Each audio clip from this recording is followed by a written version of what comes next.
দারুই বাবা, হ্যাঁ আমি তো বইয়ের জ্বালায় তো আমি বেঁচতেছি না, আমাকে একটু পরামর্শ দিন, আমাকে বাঁচান, কি করা যায়? ঠিক আছে বাসা, আমি দেখছি। পরামর্শ দিচ্ছে, দেখা যায় বাবাজি কি পারে। ওই যে বাবা কোয়েল না, ওই পাড়ার ভিতরে ওই বটতলা একটা দরই বাবা আছে। আচ্ছা আচ্ছা আচ্ছা আচ্ছা। এই দরই বাবার কাছে গেছিলাম, দরই বাবা খুব ভালো।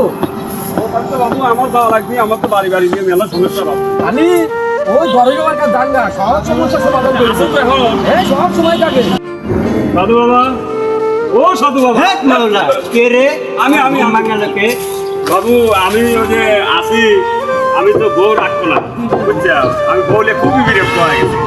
ভাত কাপড়ই দাও আমার জন্য, এতে মধ্যে 4-5টা চাদর হয়ে গেছে, তাতে কি করা যায় তাই কর। তোকে আমি বড় হিসাব দিলাম।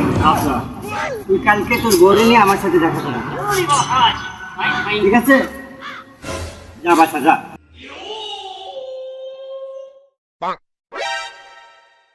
বাবা, বাবা সাধু এই বাবা। মাওলা, কে রে আবার ঘুম ভাঙায়? বাবা এই যে আমি বউ নিয়েছি। ও এটা? জি। আচ্ছা মা, তুমি এখানে বসো।